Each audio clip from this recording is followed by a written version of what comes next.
والصلاة والسلام على أشرف الأنبياء وسيد المرسلين نبينا محمد وعلى آله وأصحابه أجمعين. سبحانك لا علم لنا إلا ما علمتنا إنك أنت العليم الحكيم. رب اشرح لي صدري ويسر لي أمري واحلل عقدة من لساني يفقه قولي.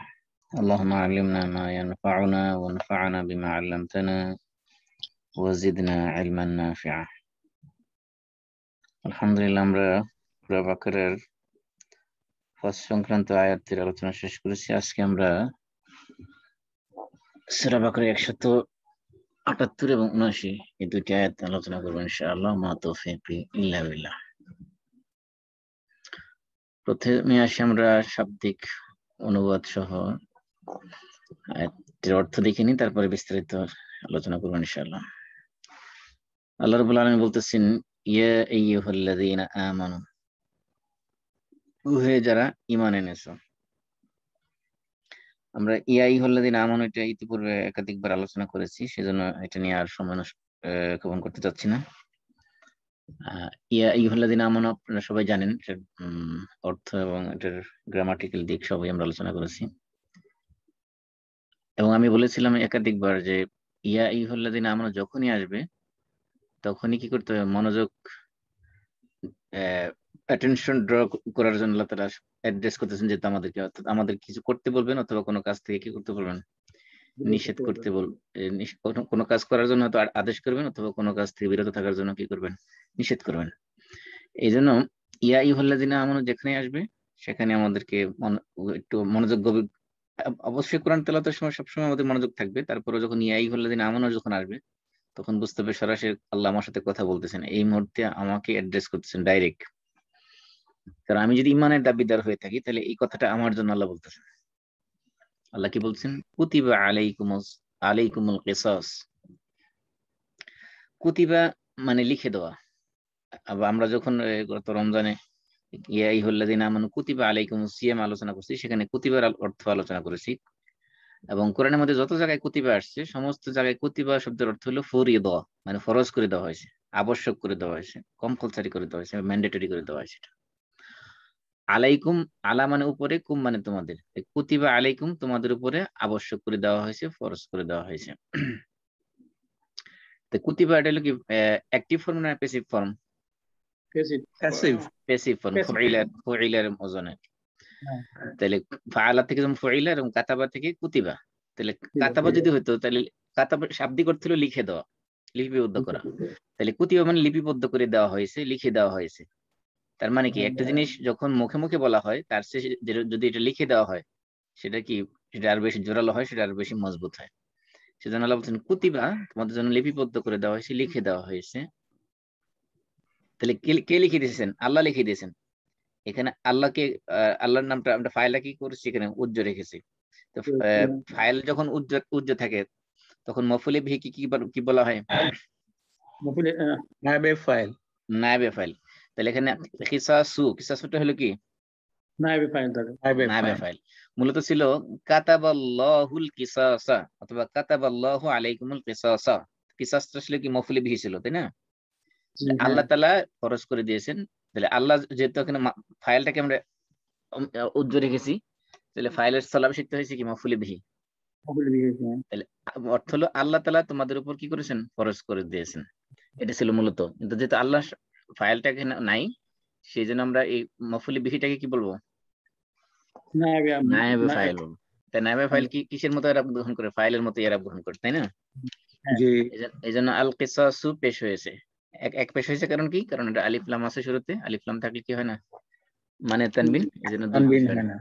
তাহলে কুতিবা আলাইকুমুল কিসাস তোমাদের উপর কিসাসকে আবশ্যক করে দেওয়া হয়েছে, ফরজ করে দেওয়া হয়েছে। এখন কিসাস মানে কি? কিসাস শব্দের শাব্দিক অর্থ হলো আপনার অনুসরণ করা। হ্যাঁ, মনে করেন আপনি কারো পিছন দিয়ে যাচ্ছেন, কেউ যে জায়গায় সে পা দিয়ে যাচ্ছে আপনি সে জায়গায় পা দিয়ে যাচ্ছেন, তাহলে আপনি তাকে অনুসরণ, মানে তাকে কিসাস, মানে এটা হলো আরবি ভাষায় বলা হয় যে কাস থেকে, কাস মানে তাতাব্বুল আসার, মানে কেউ হাঁটার সময় তার পদাঙ্ক অনুসরণ করে হেঁটে যাওয়াকে বলে কাস। সেখান থেকে আসছে কিসাস। কিসাস শাব্দিক অর্থ হলো তাহলে অনুসরণ করা, লিটারাল মিনিং অর্থ হলো অনুসরণ করা। তাহলে অনুসরণ করা কিসের অনুসরণ করা? অনুসরণ করা বলতে বোঝানো হয়েছে যে হত্যাকে অনুসরণ করবে কি? হত্যার শাস্তি। তাহলে হত্যার পরে যে শাস্তিটা, সে শাস্তিটা কি করবে? হত্যার সাথে অনুসরণ করবে, হত্যাকে ফলো করে আসবে, বিনিময় করা, ফলো করা। হ্যাঁ, ফলো করবে। তার মানে হত্যা করলে তার শাস্তি কি? তাকেও হত্যা করতে হবে। তার মানে কেউ যদি কাউকে হত্যা করে, তার শাস্তি হলো হত্যা করা। এই হত্যার বিনিময়ে যে হত্যা, এটা আরবিতে বলা হয় কি? কিসাস। এটা আরবিতে বলা হয় কিসাস। এবং এটা শুধু হত্যা না, যে কোনো ধরনের আপনার শারীরিক টর্চার হতে পারে। যেমন একজন মনে করেন একজনের কান কেটে ফেললো, তার শাস্তি তারও কান কেটে ফেলা। একজনে মনে করেন তার চোখ উপড়ে ফেললো, তার শাস্তি তার চোখ উপড়ে ফেলা। এই সব ধরনের যেই ধরনের শারীরিক শাস্তি হোক না কেন, সেটা হত্যা হতে পারে। হত্যার তো চূড়ান্ত অপরাধ। তার সে লঘু অপরাধ যদি হয়, সেগুলোর যে শাস্তি, সেগুলোর কারণে কি আসবে? সেগুলোর জন্য কিসাস আসবে। এই জন্য বদলা আর কি। হ্যাঁ, আমরা সহজে বলতে পারি বদলা। এখানে দেখেন কিসাসের ইংলিশ অনুবাদ করা হয়েছে দ্য লিগ্যাল রেট্রিবিউশন। রেট্রিবিউশন কোনো কিছু মানে দৃষ্টান্তমূলক কোনো কিছু শাস্তি, যেটা আমরা বলি, সেটাকে দৃষ্টান্তমূলক শাস্তি বলা হয়। তাই আল্লাহ তাআলা তোমাদের জন্য ফরজ করে দিয়েছেন কি? হত্যার বিনিময়ে শাস্তি ফরজ করেছেন। কিসের ক্ষেত্রে? ফিল কাতলা। কাতলা এটা হলো কাতিলের বহুবচন। কাতিল মানে হলো মাকতুল, মানে নিহত ব্যক্তি। নিহত ব্যক্তিকে আরবিতে বলা হয় কাতিল। এটার বহুবচন হলো কাতলা। এই কাতলা এটা কাতিল, এটা মেল এবং ফিমেল উভয় ক্ষেত্রে ব্যবহার করা হয়। এখানে সাধারণত আরবি ভাষায় মেল এবং ফিমেলের জন্য আলাদা আলাদা শব্দ ব্যবহার করা হয়, কিন্তু কাতিল হলে এমন এক শব্দ, এটা ফাইলের ওজনে যত শব্দ আসবে, এগুলো মেল ফিমেল উভয় ক্ষেত্রে ব্যবহার করা যায়। আলাদা করে যেমন কাতিলা বলা দরকার নেই। কাতিল রাজুলুন কাতিলুন ইমরাতুন কাতিলুন। ওই পুরুষের ক্ষেত্রে কাতিল ব্যবহার করে, মহিলার ক্ষেত্রে কাতিল ব্যবহার করা হয়। কাতিলের বহুবচন কি? কাতলা। কাতলা মানে কি? নিহত ব্যক্তি। নিহত ব্যক্তিদের ব্যাপারে। তাহলে ফি মানে শাব্দিক অর্থ মধ্যে। তাহলে এই যে নিহত ব্যক্তিদের মধ্যে বলতে কি? তাদের ব্যাপারে, তাদের ব্যাপারে যে শাস্তি, তাদের নিহত ব্যক্তিদের হত্যার যে শাস্তি, হত্যার যে বিনিময়, আমরা কিসাসের শাব্দিক অর্থ নিতে পারি কি? বিনিময়। তাহলে সেই বিনিময় তোমাদের জন্য কি করা হয়েছে? ফরজ করে দেওয়া হয়েছে, আবশ্যক করে দেওয়া হয়েছে। সেই বিনিময়টা কিসের বিনিময়, কি হবে? এখন একটু ডিটেইলস বলা হচ্ছে। আল হুররু বিল হুররি। আল হুররু, হুর মানে স্বাধীন, আর হুরের বিপরীত হলো আব্দ। আব্দ মানে কি? গোলাম। আমরা আব্দুল্লাহ বলি না? আব্দুল্লাহ মানে কি? আল্লাহর গোলাম। হ্যাঁ, সেখান থেকে আব্দ মানে হলো গোলাম, দাস, কৃতদাস, চাকর, এগুলো। আল হুর মানে হলো আব্দের বিপরীত। আব্দের বিপরীত কি? স্বাধীন, মালিক। একটা হলো স্বাধীন, আর একটা হলো কি? আরেকটা হলো গোলাম। একটা হলো স্বাধীন মানুষ, একটা হলো গোলাম, মানে খরিদ করে গোলাম। মানে আগের দিনে তো মানুষ বেচা কেনা হতো। সে আব্দ বলতে এখানে আমাদের দেশে যে চাকর, মানে মজুরি খাটে যে, তারা এই ধরনের চাকর না। আব্দ বলতে বোঝায় একদম কেনা দাস, মানে যেটা তাকে টাকা পয়সা দিয়ে কিনে নিয়ে আসা হচ্ছে, গোলাম। ওটা হলো গোলাম আর কি, যেটা আমরা বলি সে আব্দ। তাহলে হরের বিপরীত হলো আব্দ, মানে আব্দ হলো কৃতদাস, আর হর হলো স্বাধীন ব্যক্তি। তাহলে আল হররু বিল হররি, অর্থাৎ বিল হর, বি মানে দ্বারা, দিয়া, বি তো হরফে জর, তাই না? তাহলে বিল হররি, এই রায়ের মধ্যে জার হয়েছে কারণ কি? বা হরফে জর আসার কারণে, তাই না? তাহলে বিল হররি মানে হর মানে ফ্রিডম। তাহলে আল হররু মানে ফ্রিডম, ফ্রি ম্যান বলতে স্বাধীন মানুষ। স্বাধীন মানুষের বিপরীতে কি করা হবে? কেসাস নেওয়া হবে। মনে করেন একজন স্বাধীন মানুষ যদি হত্যা করা হয়, তার শাস্তি স্বরূপ আরেকজন স্বাধীন মানুষ কি করা হবে? হত্যা করা হবে। ওয়াল আবদু বিল আবদি, এবং একজন কৃতদাস যদি হত্যা করা হয়, তার শাস্তি স্বরূপ, তার বিনিময় স্বরূপ কি করতে হবে? আরেকজন কৃতদাসকে হত্যা করতে হবে। ওয়াল উনসা বিল উনসা, উনসা মানে নারী। তাহলে একজন নারী যদি হত্যা করা হয়, তার শাস্তি স্বরূপ কি করতে হবে? একজন নারীকেই হত্যা করতে হবে। তাহলে এখানে এই এই যে আল্লাহ তাআলা তিনটা শ্রেণী উল্লেখ করেছেন, স্বাধীন পুরুষকে হত্যা করলে তার বিনিময়ে স্বাধীন পুরুষ হত্যা করতে হবে, কৃতদাস হত্যা করলে তার বিনিময়ে কৃতদাস হত্যা করতে হবে, নারী হত্যা করলে তার বিনিময়ে নারী হত্যা করতে হবে। এগুলো ডিটেলস উল্লেখ করার কারণটা কি? এগুলো আপনাকে এখানে মানুষকে ডিসক্রিমিনেশন করা হচ্ছে না, বিষয়টা এমন না। বিষয়টা হলো যে জাহিলি যুগে যেই সময় আল্লাহ তাআলা কোরআন আয়াত নাজিল করছেন, এটার শান নাজুল যদি আপনি দেখেন তাহলে বিষয়টা ক্লিয়ার হবে যে জাহিলি যুগে মানুষ সীমা লঙ্ঘন করতে অনেক বেশি, এবং বিশেষ করে যে সকল এলাকা বা যে সকল ট্রাইব বা গোত্র তাদের বেশি শক্তি থাকতো, মানে তাদের দাপট খুব বেশি থাকতো, তারা কি করতো, অন্য গোত্রের একজন, তাদের কোনো কৃতদাস যাদের শক্তি সামর্থ্য বেশি, যাদের দাপট বেশি সমাজের মধ্যে, এরকম কোন গোত্রের কোন কৃতদাস যদি অন্য কোন গোত্রের কোন কৃতদাসকে হত্যা করতো, তাহলে তারা বলতো কি, বলতো যে আমাদের কৃতদাসকে তোমরা হত্যা করেছো, আমরা হলাম সম্ভ্রান্ত লোক, সুতরাং আমাদের কৃতদাসের গোলামের বিনিময়ে তোমাদের স্বাধীন মানুষকে হত্যা করতে হবে, গোলাম হত্যা করলে হবে না। ঠিক আছে? এবং তারা বলতো যে তাদের কোন নারীকে যদি হত্যা করা হতো, বলতো আমাদের নারীর দাম তোমাদের পুরুষের দামের চেয়ে বেশি, সুতরাং আমাদের নারীর এগেনস্টে তোমাদের নারীকে হত্যা করলে হবে না, তার বিনিময়ে তোমাদের পুরুষকে হত্যা করতে হবে, তা না হলে আমরা কি করবো না, এই বিচার মানি না। এরকম একটা পরিস্থিতি সৃষ্টি হয়েছিল।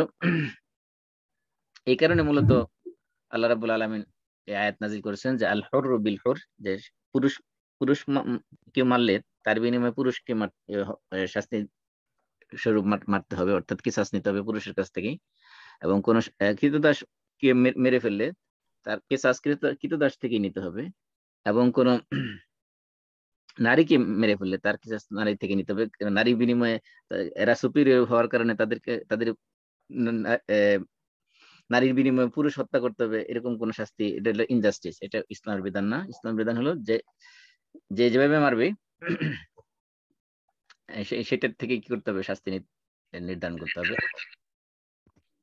এভাবে আমরা আমরা সুপিরিয়র, তারা ইনফেরিয়র, আমাদের দাম বেশি, আমাদের রক্তের মূল্য বেশি, তাদের রক্তের মূল্য কম, এই ধরনের ডিসক্রিমিনেশন ইসলাম এলাও করে নাই।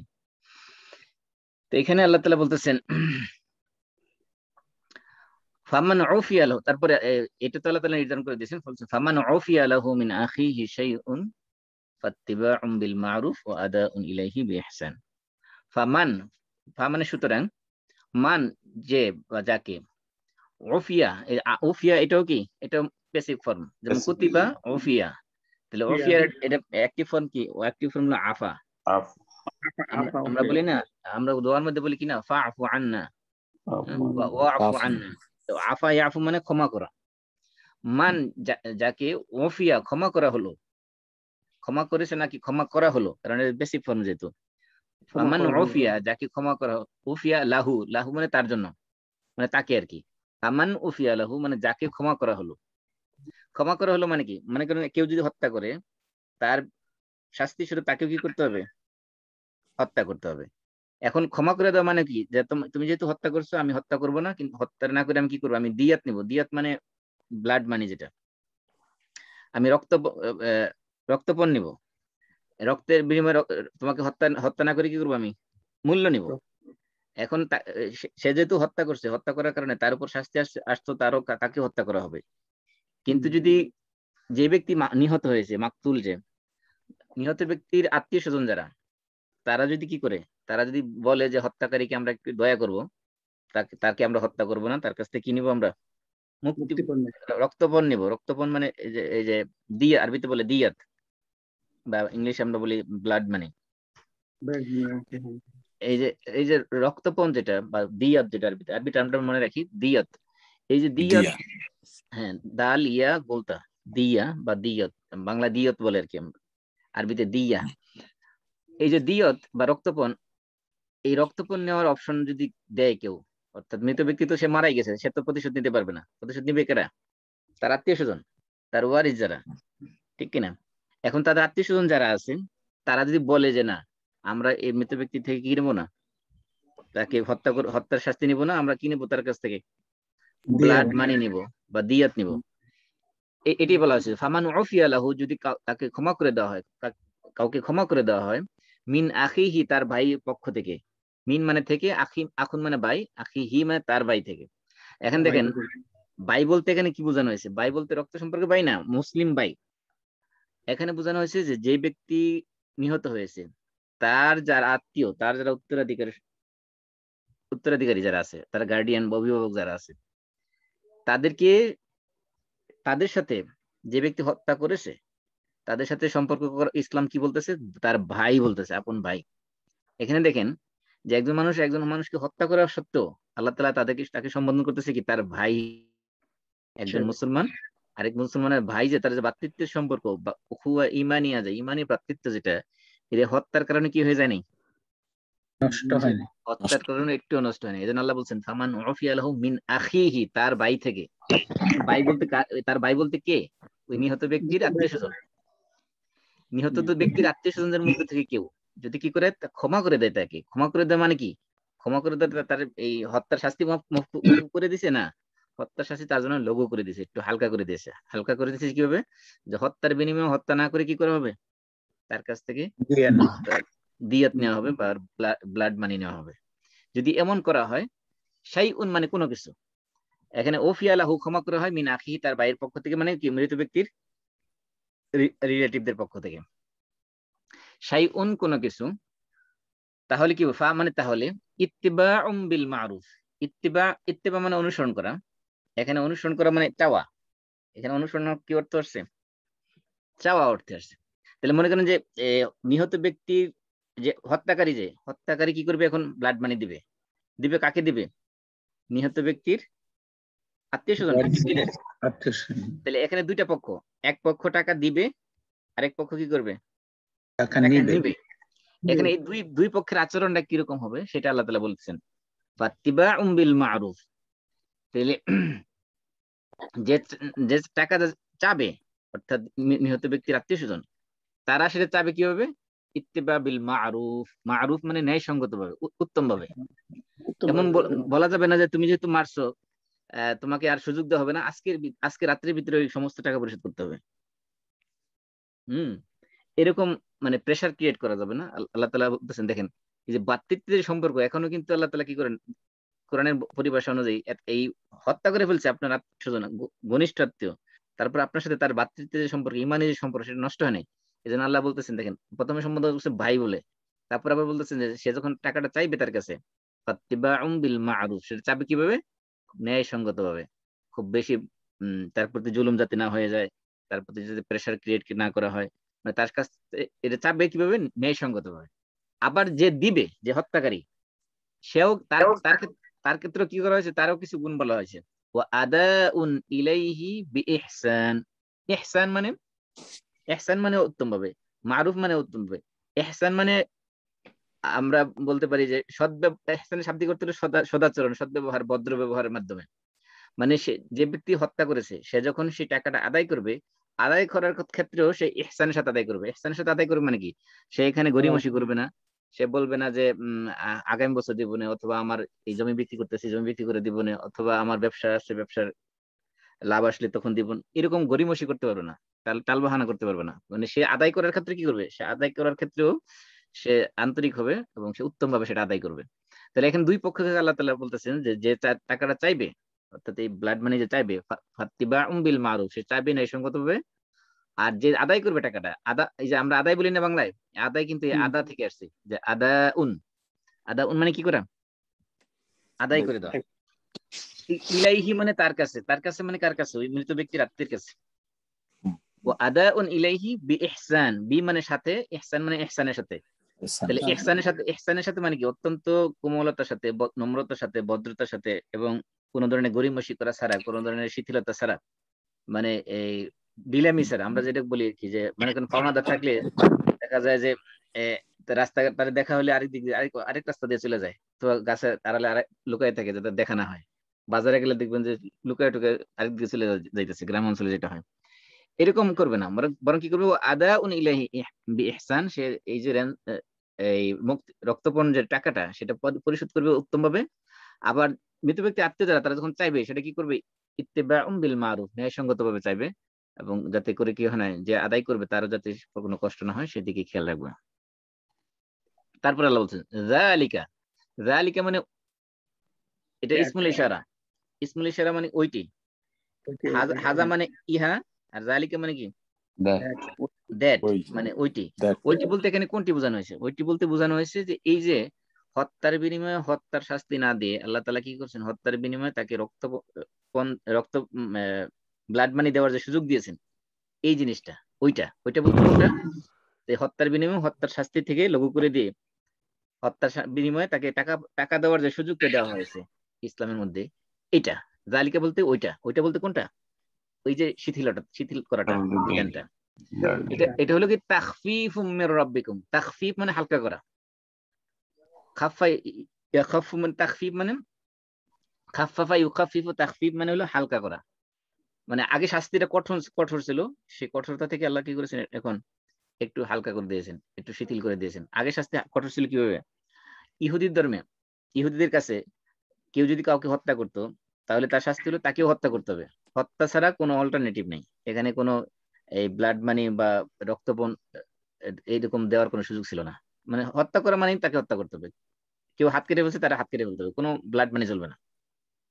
এই যে অন্যান্য ধর্মে, ইসলাম আসার আগ পর্যন্ত অন্য ধর্মে যেগুলো ছিল, কঠোর বিধান ছিল, হত্যা করলে তাকে হত্যা করে ফেলতে হবে। এই যে ইসলামের মধ্যে যে এই যে অপশনটা দেওয়া হয়েছে, এই অপশনটা কি হালকা করা হয়েছে নাকি আগের শাস্তি থেকে কঠিন করা হয়েছে? হালকা করেছে। এই যে আল্লাহ বলছেন যালিকা তাখফীফুম, এই যে ওইটি বলতে ওই যে হত্যার বিনিময়ে যে ব্লাড মানি দেওয়ার যে সুযোগটা, সেটা হলো তাখফীফুন, এটা শিথিলতা, এটা হলো লঘু করা হয়েছে, হালকা করা হয়েছে। মির রাব্বিকুম, তোমাদের রবের পক্ষ থেকে। এখন দেখেন, তোমাদের প্রভুর পক্ষ থেকে। আল্লাহ তাআলা মিনাল্লাহ বলতে পারতেন। রব বলতে রুবুবিয়াত, রুবুবিয়াতের মিনিংটা এখানে আল্লাহ তাআলা ফুটিয়ে তুলছেন যে আল্লাহ তাআলা তোমাদের সবকিছু তিনি কি করেন, তোমাদের তিনি যে রব, তোমাদের প্রভু, তিনি সবকিছু তোমাদের দেখাশোনা করেন। এই যে তোমাদের এই জিনিসটার মধ্যে তোমাদের জন্য কল্যাণ আছে, এটা আল্লাহ তাআলা তোমাদের জন্য এই জন্য দিয়েছেন যে তোমাদের হত্যার বিনিময়ে হত্যা না করে একটা অল্টারনেটিভ অপশন তোমাদের দিয়েছেন। এটা তোমাদের রবের পক্ষ থেকে, তোমাদের দয়া। তাকফিফ এক নম্বরের শিথিল, এটা হলো তোমাদের রবের পক্ষ থেকে তাকফিফ, হালকা করা হয়েছে। আরেকটা কি ওয়া রাহমাতুন, এটা রবের পক্ষ থেকে একটা রহমত। সুবহানাল্লাহ। আল্লাহ বলছেন এটা আল্লাহর পক্ষ থেকে কি, রবের পক্ষ থেকে একটা রহমত। আরেকটা কি, আরেকটা হলো একটা হালকা করা হয়েছে। এটা একটা করুণা, এবং এটা কি একটা লঘু বিধান করা হয়েছে। এখন আল্লাহ তাআলা বলছেন ফামানি আতাদা বা'দা যালিকা, সুতরাং মান মানে যে ব্যক্তি, তাহলে মানে মান নুনের মধ্যে সাকিন হওয়ার কথা ছিল, নুনের মধ্যে জের হলো কেন? আমার থাকার কারণে দুইটা জজম পাশাপাশি থাকায়। হ্যাঁ, এই যে পরে পরে দুইটার মধ্যে হামজা, আলিফ ও খালি, আইন ও খালি, দুইটাই সুকুন। নুনের মধ্যে যদি সাকিন হয়, তাহলে তিনটা সাকিন একসাথে কি করা যাবে না, উচ্চারণ করা যাবে, একসাথে উচ্চারণ করা যাবে না। এই জন্য আমরা নিয়ম পড়েছিলাম আস-সাকিনি হুররিকা বিল কাসরা। সাকিনের মধ্যে যখন হরকত দেওয়া হয় তো সাধারণত কি দেওয়া হয়, জের দেওয়া। সেজন্য ফামান ছিল, এটা কি হয়েছে, ফামানি হয়ে গেছে। তো ফামানি ইতাদা মানে কি করা, সীমা লঙ্ঘন করা। ফামান যে ব্যক্তি, সুতরাং যে ব্যক্তি ইতাদা সীমা লঙ্ঘন করবে, বা'দা যালিকা মানে এরপরে মানে কি, আল্লাহ এই বিধান দেওয়ার পরে।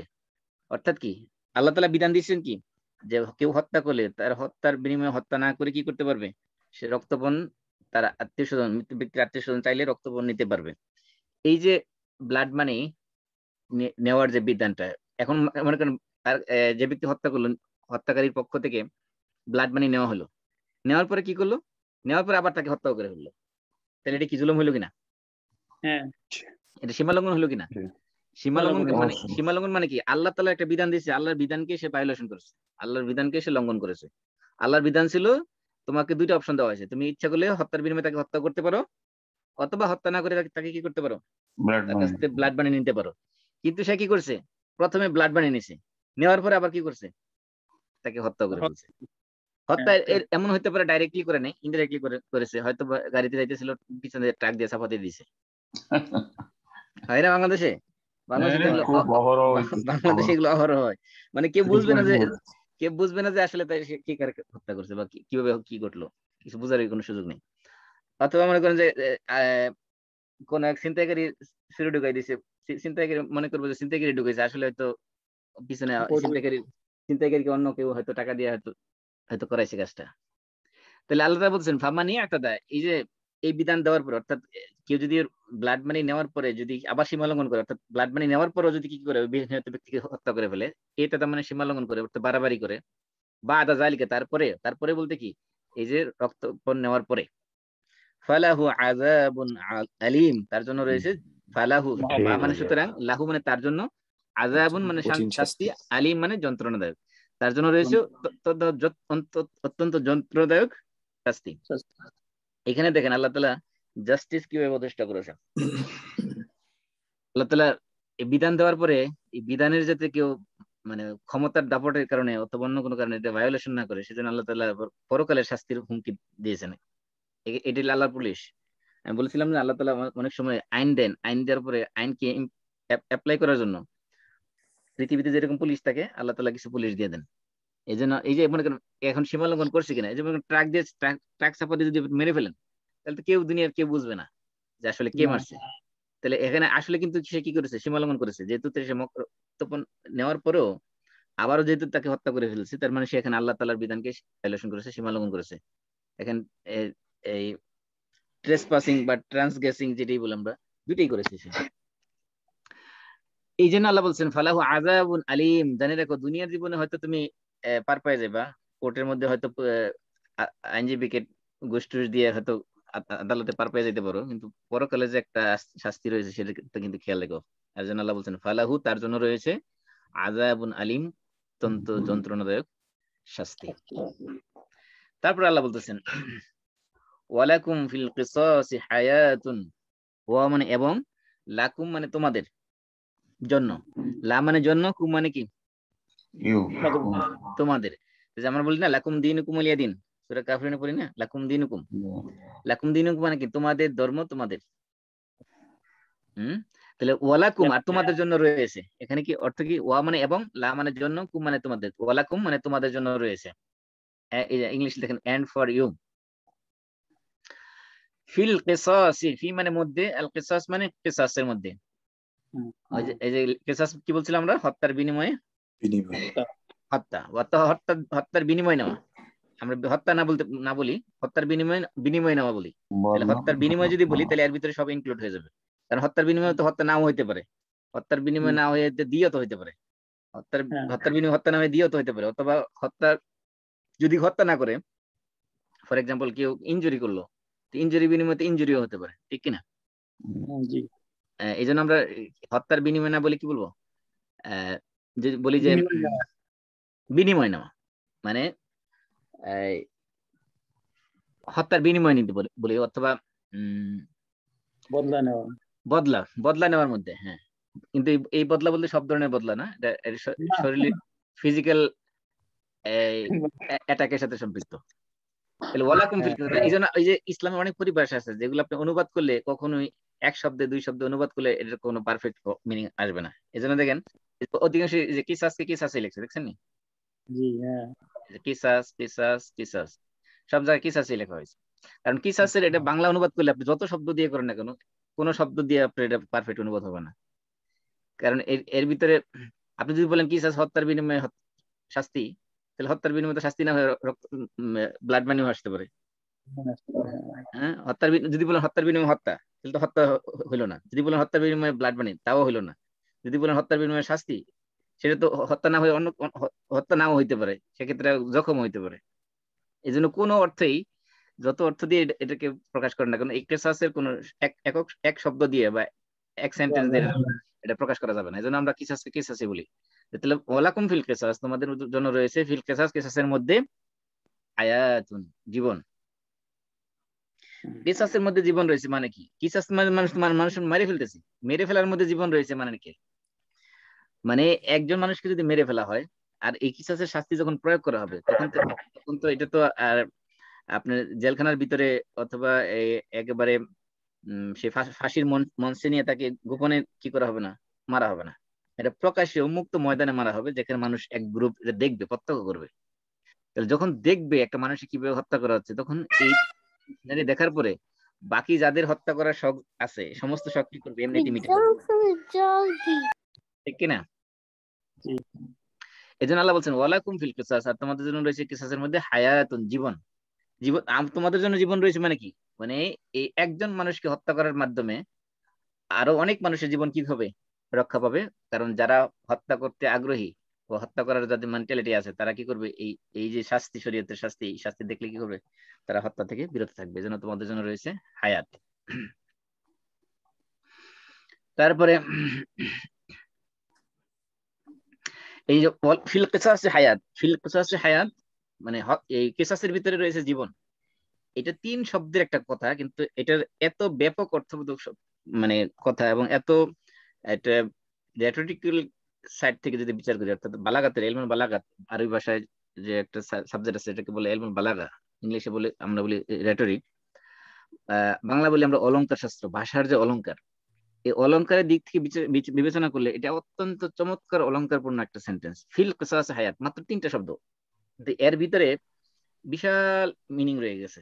এবং জাহিলি যুগে যারা আরবি ভাষা নিয়ে চর্চা করতো, তাদের কাছে এরকম বালাগাতপূর্ণ অলংকারপূর্ণ কিছু শব্দ তারা তৈরি করতো। তারা বলতো এরকম, আল কতলু আনফালিল কতল, আল কতলু আনফালিল কতল, অর্থাৎ হত্যা হত্যাকে বাধা দেয়। এটা ছিল তাদের কাছে প্রবাদ। তারপর তারা আরো বলতো, আল কতলুল বাদি ইহইয়াউন লিল জামি, কিছু মানুষকে হত্যা করা সমস্ত মানুষকে জীবন দেওয়ার মতো, জীবিত রাখার মতো। এরকম তার প্রবাদ তারা বানাইছে। তারপর তারা বলতো যে আকসিরুল কাতলা লিয়াকিল্লাল কাতল, তোমরা বেশি পরিমাণে হত্যা করো তাহলে এই হত্যার পরিমাণ কমে যাবে। এগুলো ছিল কি, এগুলো ছিল আরবদের অলংকারপূর্ণ কথা। এবং তারা মনে করতো যে আল কাতলু আনফালিল কাতল, এর চেয়ে অলংকারপূর্ণ কথা মানুষের পক্ষে বানানো সম্ভব না, কারোর পক্ষে বানানো সম্ভব না। কোরআনের মধ্যে আল্লাহ তাআলা যখন এই কথা বলে দিয়েছেন, ফিল কিসাসে হায়াতুন, এখন তারা বুঝতে পারছে যে এর চেয়ে কোরআনের এই বক্তব্য অলংকারপূর্ণ কথা আর হইতে পারে না। কারণ কি, কারণ দেখেন, আল কতলু আনফালিল কাতল, এর ভিতরে যে যে পরিমাণ অক্ষর আছে, ফিল কিসাসে হায়াতুন, এর মধ্যে হায়াত অক্ষরের পরিমাণ কম না বেশি? কম। কম। ফিল কিসাস হায়াতুন, এর মধ্যে 10টা অক্ষর আছে। আল কাতলু আনফালিল কাতল, এর মধ্যে 14টা অক্ষর আছে। নাকি 2 4 6 8 10 12টা, ওটার মধ্যে আছে 12টা, এর মধ্যে আছে 14টা। অক্ষরের দিক থেকে কি এটা পরিমাণে কম। তারপরে এখানে দেখেন, আল কাতলু আনফালিল কাতল, এখানে কতল কতল শব্দটা 2বার রিপিট হয়েছে, ঠিক কিনা? কিন্তু ফিল কিসাস হায়াতুন, এর মধ্যে কোনো শব্দ রিপিটেশন আছে? না, রিপিটেশন নাই। এই দিক থেকে এটা চমৎকার। কারণ আরবদের কাছে ভাষার অলংকারের মধ্যে একটা জিনিস হলো যে একই শব্দ বারবার রিপিট করার, এটা অলংকারের পরিপন্থী, মানে শব্দের সৌন্দর্য, মানে বাক্যের সৌন্দর্যের পরিপন্থী। তো এখানে আরবদের কথার মধ্যে কি আছে, একই আল কাতলু আনফালিল কাতল, তাহলে শুরুতেও কতল শেষেও কতল। আর এখানে ওয়ালাকুম ফিল কিসাস হায়াত, এর মধ্যে কোনো শব্দ রিপিটেশন নাই, এই দিক থেকে এটা শ্রেষ্ঠ। তারপরে দেখেন, আল কাতলু আনফালিল কাতল, এর ভিতরে শুধুমাত্র হত্যাই শামিল, কিন্তু কিসাস এমন একটা শব্দ যার ভিতরে হত্যাও শামিল এবং ক্ষত বিক্ষত হওয়া, আহত হওয়া, এগুলো কি আছে, কিসাস শব্দের ভিতরে শামিল আছে, ইনক্লুড আছে।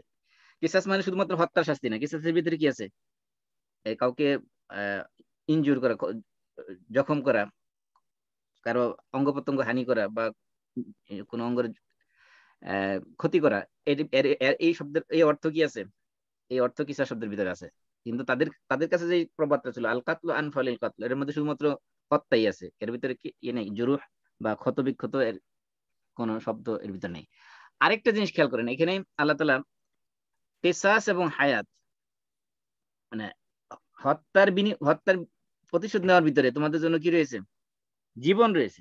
জীবন রয়েছে। এখানে অপোজিট একটা বস্তু থেকে তার অপোজিট কি করা হয়েছে, বের করা হয়েছে। হত্যার মধ্যে তো হত্যা থাকতে পারে, হত্যার মধ্যে আবার জীবন থাকে কিভাবে? হত্যা করলে তো মানুষ মারা যাবে, ঠিক কিনা? জি। তাহলে সাধারণত কমন সেন্স কি বলে যে হত্যা করলে মানুষ মরবে, আল্লাহ বলছে না, হত্যা করলে জীবন রক্ষা পাবে, জীবন বাঁচবে। তাহলে মানে এখানে একটা জিনিস থেকে তার অপোজিট সাইড রেজাল্ট হিসেবে বের করে নিয়ে আসা হয়েছে। এই জন্য আরবি ভাষাবিদ যারা, তারা বলছেন যে ফিল কিসাসে হায়াতুন, এই 3 শব্দের এই যে সেন্টেন্সটা, এটা অলংকারের দিক থেকে আরবি ভাষার সবচেয়ে চমৎকার অলংকারপূর্ণ বাক্য, যেটা পৃথিবীর কোন মানুষ এই ধরনের অল্প কথায় এত ভাব প্রকাশ করে কোন সেন্টেন্স মানুষের পক্ষে বানানো সম্ভব না। এই এরপরে আল্লাহ বলতেছেন হায়াতুন ইয়া উলিল আলবাব, ইয়া মানে হে, ইয়া তো জানি, যেমন আগে আসছে ইয়া ইউহাল্লাযিনা আমানু, ইয়া মানে কি হে। হ্যাঁ উলিল আলবাব, উলু মানে উলু শব্দ শাব্দিক অর্থ হলো ওয়ালা। উলু এটা যদিও এখানে অর্থ লিখছে ও মেন, ইয়া উলি অর্থ লিখছে ও মেন, আলবাব লিখছে আন্ডারস্ট্যান্ডিং। তো ও ইয়া উলি আলবাব দুটো আসলে মূলত একসাথে অর্থ। ইয়া উলি আলবাব মানে ও ম্যান অফ আন্ডারস্ট্যান্ডিং, তার মানে কি যারা বিবেকবান বুদ্ধিমান তাদেরকে আল্লাহ তাআলা এখানে অ্যাড্রেস করছেন। এখানে সব ধরনের মানুষকে আল্লাহ তাআলা বোঝাচ্ছেন না, বলতেছেন যে এই যে কেসাসের ভিতরে যে জীবন রয়েছে এটা শুধুমাত্র যারা জ্ঞানী, যারা বুদ্ধিমান, যারা চক্ষুষ্মান, হ্যাঁ, তারাই শুধুমাত্র কি, যারা বিবেক বুদ্ধি সম্পন্ন তারাই শুধুমাত্র এটা বুঝতে পারবে। সাধারণ মানুষ কি করবে না, এটা বুঝতে বুঝতে পারবে না। পারবেন না। হ্যাঁ, কারণ জি তারা তো মনে করবে যে হত্যা করছে, আবার আবার তার বিনিময়ে আরেকটা মানুষকে হত্যা করছে, দুইজন হত্যা হয়ে গেছে, তাহলে এখানে জীবন রইল কমে, দুইজন মানুষ কমে গেল দুনিয়া থেকে। আল্লাহ বলতেছে না, এই যে হত্যার বিনিময় শাস্তি দেওয়ার ভিতরে তোমাদের জন্য জীবন রয়েছে, এটা শুধুমাত্র বুঝবে কারা, ইয়া বুদ্ধিমান উলিল ওয়ালারা। আলবাব। আল্লাহ তাআলা বলতেছেন তোমাদের জন্য এই যে কেসাসের ভিতরে জীবন রয়েছে, ইয়া উলিল আলবাব, হে বুদ্ধিমান লোকেরা, হে জ্ঞানী লোকেরা, তোমাদের জন্য কি আছে, তোমাদের জন্য এই কেসাসের ভিতরে জীবন রয়েছে। লাআল্লাকুম তাত্তাকুন, যাতে তোমরা কি করতে পারো, তাকওয়া অবলম্বন করতে পারো। এই হলো আয়াতের সংক্ষিপ্ত কথা। এবার আসি আমরা আয়াত থেকে কি কি মাসালা পাওয়া যায়। এই আয়াতের সাথে মাসালা আছে অনেকগুলো, সেগুলো বিস্তারিত আলোচনা করতে গেলে অনেক সময় দরকার। আমি সংক্ষিপ্ত আলোচনা করবো, তারপর আপনাদেরকে একটা বাংলা একটা বইয়ের একটা অংশ এই কিসাসের সাথে সম্পৃক্ত একটা চ্যাপ্টার দিয়ে দেবো, এটা আপনার বাংলা পড়ে নেবেন, তারপরে ইনশাআল্লাহ আগামী ক্লাসে আমরা আরো বিস্তারিত আলোচনা করতে পারবো। প্রথম প্রশ্ন হলো যে কোন স্বাধীন মানুষ যদি কোনো কৃতদাসকে হত্যা করে, স্বাধীন মানুষ কাকে কাকে হত্যা করেছে, কৃতদাস। কৃতদাসকে। কিন্তু আল্লাহ তো বলছে আল হুররু বিল হুর, স্বাধীনের বিনিময়ে কি করতে হবে, স্বাধীন হত্যা করতে হবে। ওয়াল আবদু বিল আবদ, কৃতদাসের বিনিময়ে কি করতে হবে, কৃতদাস হত্যা করতে হবে। কিন্তু যদি বাস্তবে এমন ঘটে স্বাধীন মানুষ হত্যা করছে কাকে, কৃতদাসকে, কৃতদাসকে। এটাই আমার প্রশ্ন। হ্যাঁ, প্রশ্ন আসতেছে একটা, আগে আলোচনা শেষ করি, পরে প্রশ্ন থাকলে বলেন, কারণ প্রশ্ন তো যেগুলো আপনার আসবে সেগুলো আলোচনার ভিতরে চলে আসতে পারে, এই জন্য প্রশ্ন ধরে ইনশাআল্লাহ। রাখেন শেষ পর্যন্ত, তারপরে থাকলে বললেন ইনশাআল্লাহ। প্রথম প্রশ্ন হলো যে যদি স্বাধীন ব্যক্তি কোনো কৃতদাসকে হত্যা করে, তাহলে ওই এই কৃতদাস হত্যার বিনিময়ে অথবা কৃতদাস হত্যার শাস্তি স্বরূপ ওই স্বাধীন ব্যক্তিকে হত্যা করা যাবে কিনা,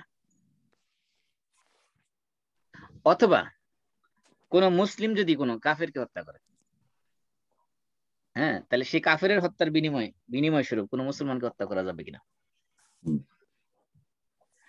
এটা একটা প্রশ্ন, এটা লম্বা আলোচনা আছে, বিস্তারিত দলিল আদিল্লাহ সহকারে ইনশাআল্লাহ আমরা আগামী সপ্তাহে আলোচনা। আমরা শুধু আজকে শুধু এই যে 5টা মাসালা বা 6টা মাসালা এখানে আছে এর সাথে সম্পৃক্ত, এগুলো সম্পূর্ণ সংক্ষেপে 5টার একটা টাচ দিয়ে যাব। বিস্তারিত আমরা আপনারা যখন ওই যে শীটটা যেটা দিব ওটা পড়ার পরে আমি বিস্তারিত আলোচনা করবো, তাহলে আপনাদের বুঝতে সহজ হবে।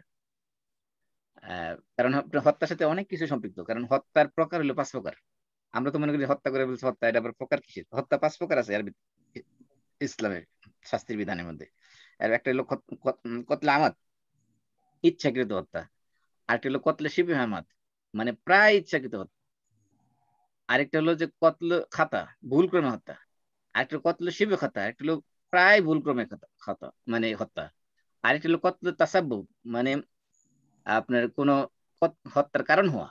এই 5 ধরনের হত্যা আছে, প্রত্যেকটা হত্যার শাস্তি আলাদা আলাদা আছে। এগুলো আপনার বিস্তারিত আপনারা বাংলাটা পড়ার পরে আমি আলোচনা করবো ইনশাল্লাহ। এই জন্য আজকে ডিটেলস আলোচনা যাচ্ছি না, আজকে শুধু এতটুকু বলতেছি যে গোলাম এবং স্বাধীন ব্যক্তি দুইজনের যে প্রাণ, যে সোল, এই দুটার মূল্য আল্লাহর কাছে সমান।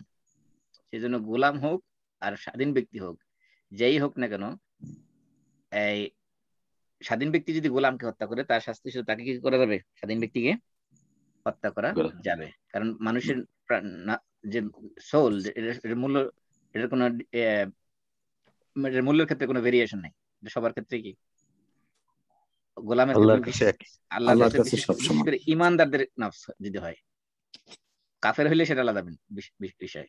ইমানদারদের নফসের ক্ষেত্রে গোলাম হোক আর পুরুষ হোক, নারী হোক, গোলাম হোক বা স্বাধীন হোক, নারী হোক বা পুরুষ হোক, সবার ক্ষেত্রে কি, সবার ক্ষেত্রে সমান। এই জন্য ওই ধরনের কোনো ডিসক্রিমিনেশন নাই। 2 নম্বর হলো তার মানে কি বোঝা গেছে যে কোনো স্বাধীন ব্যক্তি যদি কোনো গোলামকে হত্যা করে, কোনো চাকরকে হত্যা করে, তার শাস্তি স্বরূপ কি করা যাবে? ওই স্বাধীন ব্যক্তিকে হত্যা করা জায়েজ আছে। 2 নম্বর হলো যে কোনো মুসলিম যদি কোনো কাফেরকে হত্যা করে, কোনো মুসলিম কোনো কাফেরকে যদি হত্যা করে, তাহলে তার শাস্তি স্বরূপ ইসলামিক কোর্টে তাকে এই মুসলিমকে হত্যা করা যাবে কিনা।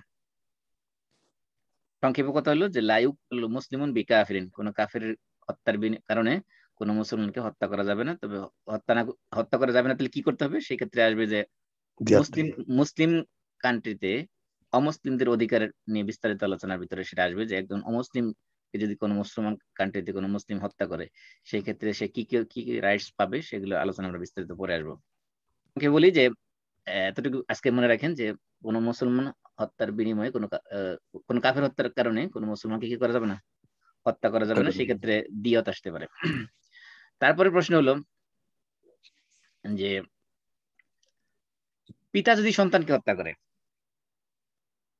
পিতা যদি কি করে তার নিজের সন্তানকে, আপন সন্তানকে হত্যা করে, সেই ক্ষেত্রে পিতাকে হত্যা করা যাবে কিনা শাস্তি স্বরূপ, বিনিময় স্বরূপ, মানে কিসাস হিসাবে।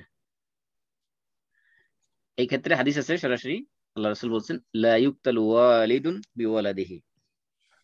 লা ইউকতালু ওয়ালিদুন বিওয়ালাদিহি মানে মানে সন্তান হত্যার কারণে পিতাকে কি করা যাবে না, হত্যা করা যাবে না। কারণ হলো যেহেতু এই পিতা এই সন্তানের দুনিয়াতে আসার ক্ষেত্রে তার ওসিলা পিতা, সেজন্য এই পিতা কি করা যাবে না, হত্যা করা যাবে না। বিস্তারিত পরে আসবে আমরা আলোচনায়, আজকে জাস্ট একটু হিন্টস দিয়ে রাখতেছি যাতে আপনারা বিষয়গুলো মাথায় থাকে এবং এই সংক্রান্ত কোনো প্রশ্ন থাকলে যেটা আগামী ক্লাসে আপনাদের আসে। এটা হলো দ্বিতীয় প্রশ্ন, মাসালা যে পিতা সন্তানকে হত্যা করলে তার শাস্তি স্বরূপ পিতাকে হত্যা করা যাবে কিনা। আমরা বলছি কি হত্যা করা যাবে না, কিন্তু এর অপোজিট যদি হয়, সন্তান যদি পিতাকে হত্যা করে, সেক্ষেত্রে সন্তান হত্যা করা যাবে কিনা? হ্যাঁ, অবশ্যই হত্যা করা যাবে। এখানে ইসলামে পিতার মর্যাদা দেওয়া হয়েছে তত বেশি। এমনকি আল্লাহ রাসূল বলছেন রিদাল রব্বি বিরদাল ওয়ালিদি, যে পিতার সন্তুষ্টিতে আল্লাহ সন্তুষ্টি, মানে পিতা অসন্তুষ্টিতে আল্লাহর সন্তুষ্টি। মানে পিতা যদি সন্তানের প্রতি সন্তুষ্ট থাকে, আরেক হাদিসে আছে পিতা মাতার সন্তুষ্টিতে, দুইজনের কথাই বলা হয়েছে। তাদের সন্তুষ্টিতে আল্লাহ সন্তুষ্ট, তাদের অসন্তুষ্টিতে আল্লাহ অসন্তুষ্ট। তারপরে প্রশ্ন হলো যে মনে করেন এক গ্রুপ মানুষ মিলে যদি একজনকে হত্যা করে, তাহলে ওই একজন মানুষের রক্ত হত্যার শাস্তি স্বরূপ এই এক গ্রুপকে, মনে করেন 100 মানুষ মিলে একজনকে হত্যা করেছে, হয় না এরকম যে মনে করেন গণপিটুনি যেটা হয়, মনে করেন বাজারের মধ্যে চোর একটা ধরছে, শত শত মানুষ মিলে পিটাই মেরে ফেলছে। অথবা মনে করেন যে পুরানা বললেন যেটা হয়েছিল লোকি বইটা দিয়া দিনে প্রকাশ্যে দিনের আলোতে মানুষ পিটাই মেরে ফেলছে, হয়েছে না এরকম? অথবা এই যে বইটা হয়েছে আবরার হত্যার ঘটনা, 20 জনের ফাঁসি রায় দেওয়া হয়েছে। এরকম যদি একজন মানুষকে একটা গ্রুপ মিলে, অনেকজন মানুষের একটা গ্রুপ মিলে যদি হত্যা করে, সেই ক্ষেত্রে ওই একজনের হত্যার বিনিময়ে সবাইকে হত্যা করা যাবে কিনা, শরীয়ত কি বলে? হ্যাঁ, এই ক্ষেত্রে বিধান হলো শরীয়তের, যদি ইসলামের কথা হলো যে যদি আল্লাহ তাআলা বলছেন কোরআনের মধ্যে মান কাতালা নাফসান বিগাইরি নাফসিন ফাকান্নামা কাতালান নাস জামিআ, যে ব্যক্তি অন্যায়ভাবে কোনো একজন মানুষকে হত্যা করলো সেজন্য পৃথিবীর সমস্ত মানুষকে হত্যা করলো। ওমান আহিয়াহা ফাকান্নামা আহিয়ান নাস জামিআ, যে ব্যক্তি একজন মানুষকে জীবিত জীবন রক্ষা করলো সেজন্য সমস্ত মানুষের জীবন কি করলো, রক্ষা করলো। এই জন্য একজন মানুষকে হত্যা করলো, তার এই হত্যার কারণ যদি 1000 মানুষ হয়, তাহলে একজন মানুষের বিনিময়ে 1000 মানুষকে হত্যা করা যাবে, কোনো সমস্যা নেই। তারপরে প্রশ্ন হলো এই যে যে ব্যক্তি হত্যা করলো তাকে তো হত্যার বিনিময়ে হত্যা করতে হবে, সেই হত্যাটা কিভাবে হবে? এখন মনে করেন একজন হত্যা করেছেন, মনে করেন ফর এক্সাম্পল এই যে ধরেন আবরারের হত্যাই ধরেন, তাকে কিভাবে সারা রাত নির্যাতন করে মারা হয়েছে। এখন তার হত্যার বিনিময়ে যখন নেওয়া হবে, তখন এই যে যারা হত্যাকারী তাদের কাছ থেকে শাস্তি কিভাবে, তাদেরকে কিভাবে হত্যা করা হবে, বা তাদের কাছ থেকে কিসাস কিভাবে নেওয়া হবে, এই নিয়ে ফুকাহাদের মধ্যে দুইটা মত আছে, হানাফি এবং হাম্বলি। হানাফি মাযহাব এবং হাম্বলি মাযহাবের মতে যে কোন ধরনের হত্যার শাস্তি তরবারি ছাড়া নেওয়া যাবে না, মানে তলোয়ার দ্বারা এক কোপ হত্যা করে ফেলতে হবে, যেটা সৌদি আরব করে আর কি বর্তমানে। সৌদি আরব তো এটাই করে। দেখবেন যে পুরো মাথাটা ডাইকে রাখে একদম উপর করে, রুকুর মতো, মানে হাঁটু হাঁটু গাড়িয়া উপর করে বসায়, তারপরে একটা কোপ দিয়ে গাড়ির উপরে এক কোপ দিয়ে একদম দেহটা আলাদা করে, দেহ থেকে মাথা আলাদা করে ফেলে। এবং প্রতি শুক্রবারে দেখবেন বিভিন্ন জায়গায় বিভিন্ন মসজিদের কাছে হয়, মসজিদের কাছাকাছি স্পট থাকে, তাদের বিভিন্ন সরকারি জায়গা থাকে উন্মুক্ত, সেখানে চতুর্দিক দিয়ে পুলিশ ঘেরাও করা থাকে এবং সেখানে প্রকাশ্যে শুক্রবার দিনই এগুলো করা হয় মানুষ যাতে দেখে। তো হানাফি এবং হাম্বলীদের বক্তব্য হলো যে লা কাওয়াদা ইল্লা বিসাইফ, তরবারি ছাড়া কি করা যাবে না, হত্যার শাস্তি দেওয়া যাবে না। তাদের আরেকটা যুক্তি হলো যে আল্লাহ রাসূল বলছেন যে ইজা কাতালতুম ফাআহসিনুল কিতলা, যখন তোমরা কাউকে হত্যা করো তখন উত্তম ভাবে হত্যা করো, ওয়া ইজা যাবাহতুম ফাআহসিনুয যিবহাতা, আর যখন তোমরা কোনো প্রাণী জবাই করো, জবাই করার সময় সেটা কি করো, ইহসানের সাথে উত্তম ভাবে তাকে হত্যা করো, মানে জবাই করো। তো জবাই করতে, হত্যা করতে যেহেতু উত্তম ভাবে করতে বলা হয়েছে, সুতরাং উত্তম ভাবে করতে বলে করার জন্য তরবারি দ্বারাই করতে হবে, এটা হলো তাদের বক্তব্য। আর শাফি এবং মালিকিদের বক্তব্য হলো যে না, কিসাসটা নিতে হবে যেইভাবে ওই মানুষটাকে হত্যা করা হয়েছে, যারা হত্যা করছে তাদেরকেও কি করতে হবে, সেম ওয়েতে হত্যা করতে হবে। এটা দলিল কি? দলিল হলো যে আনাস রাদিয়াল্লাহু তাআলা থেকে বর্ণিত হাদিসের মধ্যে আসে যে এক ইহুদি এক মহিলার মাথা থেতলে দিয়েছিল পাথর দ্বারা। তো আল্লাহ রাসূল সাল্লাল্লাহু আলাইহি ওয়াসাল্লাম আদেশ দিয়েছেন যে তার মাথা কি করো, পাথর দ্বারা থেতলে তাকে মেরে ফেলো। তার মানে স্পষ্ট বোঝা গেছে যে সে যেভাবে মারছিল তাকে কি করা হয়েছে, সেম ওয়েতে মারা হয়েছে। এই জন্য মালিকি এবং শাফিদের বক্তব্য হলো যে যেভাবে মারবে তাকে, হত্যাকারী যে হবে তাকেও কি করতে হবে, সেই সেম ওয়েতে মারতে হবে, সেভাবে পানিশমেন্ট দিয়ে। কিন্তু এই ক্ষেত্রে আবার একটু জটিলতা আছে। জটিলতাটা হলো যে মনে করেন ফর এক্সাম্পল একজনের তীর নিক্ষেপ করে মেরে ফেলছে একজনকে, হ্যাঁ, এখন মনে করেন যে একটা তীর মারছে, ওই একটা তীর লাগিয়ে মরে গেছে। কিন্তু আপনি যদি বলেন যে না, যেভাবে মারছে সেভাবে মারতে হবে, তাহলে এখন আপনি তাকে মারার জন্য নিয়ে আসা হলো, এখন তীর মারা হলো, তীর মারলো, মরলো না, তাইলে কি হবে, দ্বিতীয় তীর মারতে হবে। দ্বিতীয় তীর মারলো, আবার মারলো, তাও মরলো না, আবার মারলো, তাও মরলো না। তাহলে অথচ আল্লাহ রাসূলুল্লাহ সরাসরি হাদিসে নিষেধ আছে যে কোন মানুষকে, কোন প্রাণীকে তীরের কি করা, নিশানা বানাইতে কি করা হয়েছে, নিষেধ করা হয়েছে। সেটা হলো একটা। আরেকটা হলো যে সে তো যদি সমান সমান ভাবে মারতে হয়, তাহলে তো সে তো তীর মারছিল একটা, তার গায়ে তো মারা হচ্ছে তিনটা, এই ক্ষেত্রে তো সমান হচ্ছে না, ঠিক কিনা? এই জন্য এই শাফি এবং মালিকেরা যে যুক্তি দিয়েছেন সেই যুক্তিকে হানাফি মাযহাব গ্রহণ করেছেন। তারা বলছে যে না, এই সবচেয়ে উত্তম হয়তো যেহেতু আল্লাহ হত্যা করতে বলছেন, সেজন্য তাকে এখানে হত্যা করার হলো উদ্দেশ্য, সেজন্য সে যেভাবে হত্যা করবে না কেন তাকে কি করতে হবে, তরবারি দ্বারাই হত্যা করতে হবে, এটাই হলো তাদের বক্তব্য। তারপরে সর্বশেষ বক্তব্য হলো যে এই যে হত্যার যে শাস্তিটা, এই শাস্তিটা কে প্রয়োগ করবে? এটা কি কোনো এলাকার মাতব্বর বা মেম্বার চেয়ারম্যান মিলে করতে পারবে, নাকি যারা হত্যা করে, যাদের আত্মীয় স্বজন নিহত হয়েছে তারা সবাই মিলে তাকে হত্যা করে ফেলতে পারবে? এরকম এমন কিছু আছে কিনা?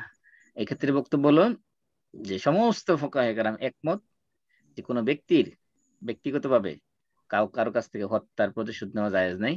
হত্যার প্রতিশোধ এটার ফয়সালা হবে কোর্টের মাধ্যমে। কোর্ট যখন রায় দিবে, কোর্টে কি করবে, এই শাস্তির রায় কার্যকর করবে এবং সেখানে প্রমাণ করতে হবে আদালতের মাধ্যমে, এভিডেন্সের মাধ্যমে, প্রমাণের মাধ্যমে। যদি সাক্ষী প্রমাণের মাধ্যমে যদি প্রমাণিত হয় যে সে অপরাধী, তখনই সেই শাস্তি কি হবে, কোর্টের মাধ্যমে কার্যকর হবে। কোনো ব্যক্তিগতভাবে অথবা কোনো এলাকার কোনো গ্রুপ, কোনো দল মিলে কি করতে পারবে না এই ধরনের শাস্তি, শরীয়তের শাস্তি কোনো ধরনের, শরীয়তে কোনো ধরনের বিধানে কি করতে পারবে না, এভাবে কায়েম করতে পারবো না ব্যক্তিগতভাবে।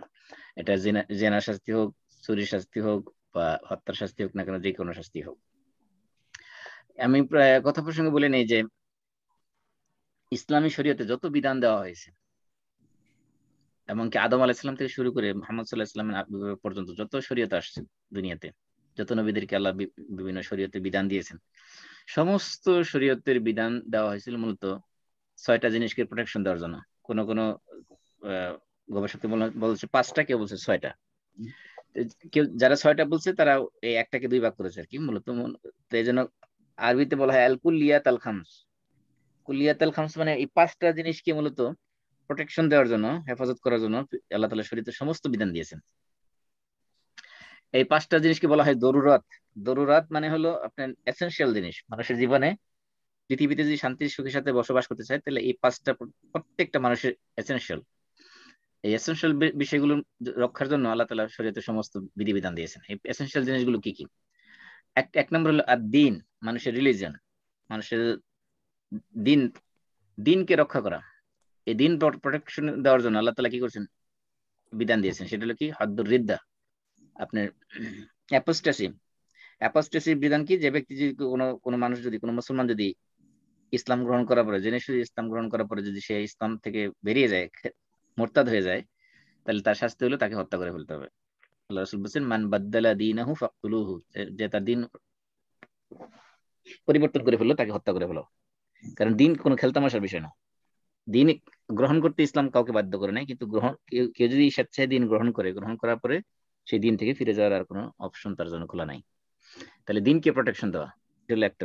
2 নম্বর হলো মানুষের জীবনকে, মানুষের লাইফকে প্রোটেকশন দেওয়া, যে জন্য আল্লাহ তাআলা বিধান দিয়েছেন। এর মধ্যে আছে যেমন এই যে আজকে আমরা আলোচনা করলাম কিসাস, মানে হত্যার বিনিময় না, হত্যা বা অথবা যে কোনো ধরনের শারীরিক জখম বা আঘাত, এগুলোর বিনিময় নেওয়া। এই বিনিময়কে এগুলোকে আল্লাহ তাআলা ফরজ করে দিয়েছেন, আবশ্যক করে দিয়েছেন। কি করার জন্য? মানুষের জীবনকে রক্ষা করার। কারণ মানুষের জীবন আল্লাহর কাছে অত্যন্ত পবিত্র, অত্যন্ত দামি জিনিস। এবং এই জন্য বলা হচ্ছে একটা মানুষকে হত্যা করা হলে সমস্ত পৃথিবীর মানুষকে হত্যা করা সমতুল্য। অথচ আমাদের কাছে এখন বিশেষ করে বাংলাদেশের প্রেক্ষাপটে মানুষ হত্যা করা, ইঁদুর হত্যা করা, তেলাপোকা হত্যা করার চেয়ে অনেক বেশি সহজ এবং অনেক মানে ভ্যালুলেস, মানে মানুষের কোনো দামই নেই জীবনের।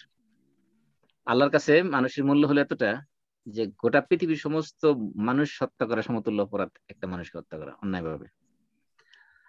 এই জন্য বলা হয়ে থাকে যে কাবাগর যদি কেউ ধ্বংস করে ফেলে, কাবাগর পুনরায় নির্মাণ করা যাবে, কিন্তু একটা মানুষকে যদি কেউ হত্যা করে ফেলে তাহলে তাকে আর কি করা যাবে না, পুনরায় তাকে লাইফ দেওয়া যাবে না।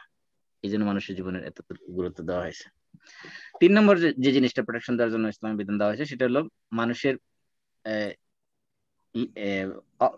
লিনিয়েজ বা কি বলবো আমরা, মানুষের বংশ পরিচয়। হ্যাঁ, মানুষের বংশ এবং মানুষের মর্যাদা, বংশ এবং মর্যাদা দুইটাই। যারা কেউ বলছে বংশ এবং মর্যাদা আলাদা করে বলছে, কেউ একসাথে বলছে। বংশ রক্ষা করার জন্য মানুষের নসব এবং নাসাল, এই দুইটা রক্ষা করার জন্য ইসলাম বিধান দিয়েছে। এর মধ্যে যেমন আছে আপনার জিনার শাস্তি, তারপরে যারা বলছে যে মর্যাদা রক্ষার জন্য তাদের মধ্যে আছে আপনার কসফুল মাহসানাত, সতী সাধবী, অর্থাৎ কোন নিরপরাধ নারী পুরুষকে কি করা, জিনার অপবাদ দেওয়া, এটা শাস্তি দেওয়া হয়েছে ইসলামে 80টা বেত্রাঘাত। তো এগুলো আসছে কি কারণে? মানুষের এই নসল এবং নসব রক্ষা করার জন্য, এবং মানুষের ইরদ মানে হলো মানুষের মর্যাদা, মানুষের চেস্টিটি বা মডেস্টি, এগুলোকে রক্ষা করা। এগুলোকে জন্য এই যে সতী সাধবী নারীকে বা পুরুষকে জিনার অপবাদ দেওয়ার শাস্তি দেওয়া হয়েছে। তারপরে মানুষের আকলকে রক্ষা করা, মানুষের বিবেক, যেটা আমাদের রেশনালিটি, এটাকে প্রোটেকশন দেওয়ার জন্য ইসলাম বিধান দেওয়া হয়েছে। যেমন আপনার সমস্ত ধরনের নেশা জাতীয় দ্রব্য যেগুলো মানুষের আকলকে নষ্ট করে দিতে পারে, এগুলো সবকিছুকে করা হয়েছে, হারাম করে দেওয়া হয়েছে। তারপরে 6 নম্বর হলো মানুষের সম্পদ, মালকে প্রোটেকশন দেওয়ার জন্য এই চুরি শাস্তি, ডাকাতির শাস্তি, এগুলোর শাস্তি দেওয়া হয়েছে। তাহলে মূলত সমস্ত যে ক্রিমিনাল কি বলবো, ফৌজদারি আইন যত আছে, সমস্ত শরীয়তের ফৌজদারি আইন মূলত ঘুরে ফিরে এই 5টার ভিতরে সীমাবদ্ধ, 5টা বা 6টা। এই 5টা হলো কি? মানুষের দিন রক্ষা করা, মানুষের জীবন রক্ষা করা, মানুষের বংশ রক্ষা করা, মানুষের সম্মান রক্ষা করা, মানুষের আকল বা ব্রেনকে রক্ষা করা, মানুষের সম্পদ রক্ষা করা। এই 6টা জিনিস রক্ষার জন্য মূলত ইসলামের সমস্ত বিধান দেওয়া হয়েছে।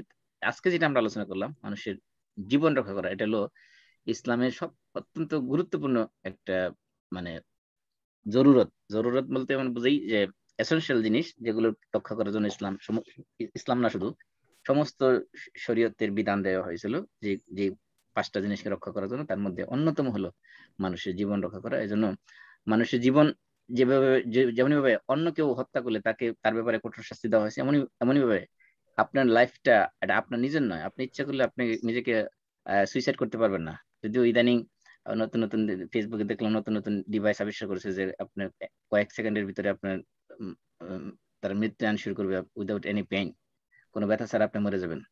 এগুলো হলো একটা হাসি তামাশার বিষয় আর কি।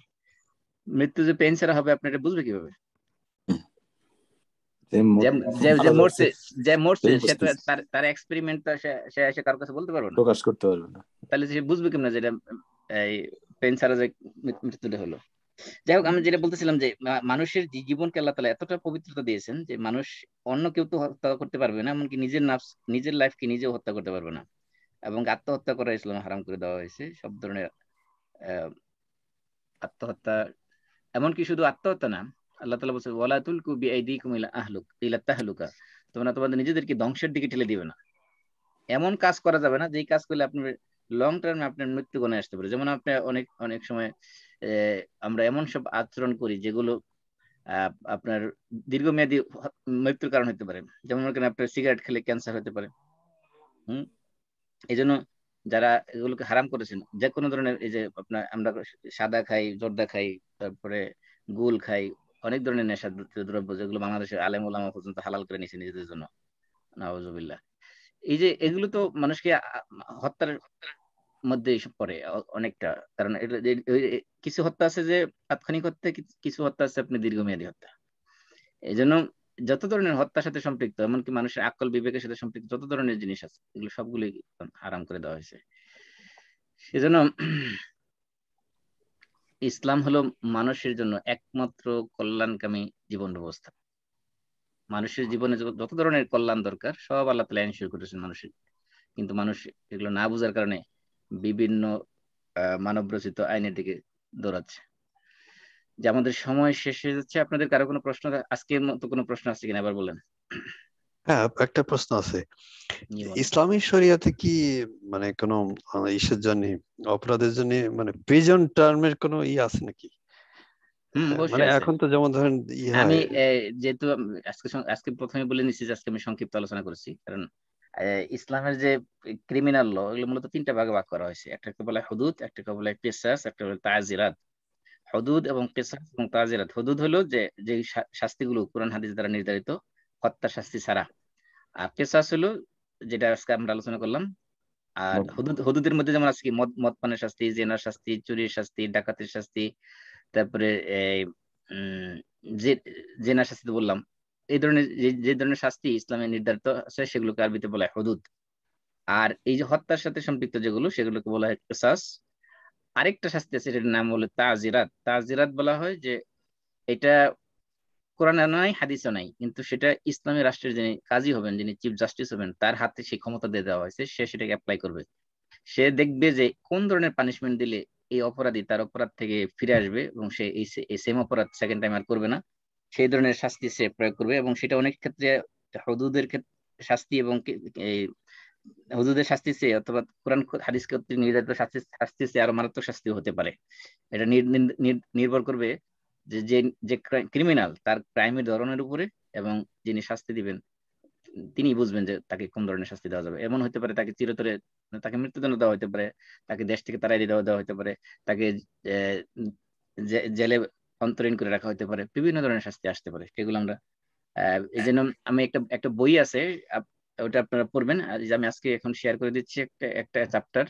এই চ্যাপ্টারটা আপাতত পড়েন, তাহলে আপনাদের এটা বাংলায় লেখা, বেশি সময় লাগবে না, কয়েক ঘন্টা বললে হয়ে যাবে আপনার। কিন্তু মাজুম ভাই খলিফাদের সময় তো কোনো জেল ছিল না, বা তাদের সময় তো আপনার রাসূলুল্লাহর সময়, ওই সময় তো সাথে সাথে বিচার করে সাথে সাথে রায় দিয়ে সাথে সাথে কার্যকর করা হতো। খলিফার সময় জেল ছিল না কে বলছে? ওমর রাদিয়াল্লাহু তাআলা জেল ব্যবস্থা চালু করেছেন। ওই সময় জেল ছিল? আচ্ছা আচ্ছা, হ্যাঁ অবশ্যই জেল ছিল। ওকে, তো ঠিক আছে, আমরা তাহলে এখানে শেষ করে দিচ্ছি। আমি এই বইটা দিয়ে দিচ্ছি, আপনারা এটা পড়ে নেবেন সবাই। আমরা সবাই কাফারাতুল মাজলিস পড়ি। সুবহানাকাল্লাহুম্মা ওয়া বিহামদিকা আশহাদু আল্লা ইলাহা ইল্লা আনতা আস্তাগফিরুকা ওয়া আতুবু ইলাইক। আসসালামু আলাইকুম ওয়া রাহমাতুল্লাহি ওয়া বারাকাতুহু। ওয়া আলাইকুম আসসালাম ওয়া রাহমাতুল্লাহ। ওয়া আলাইকুম আসসালাম।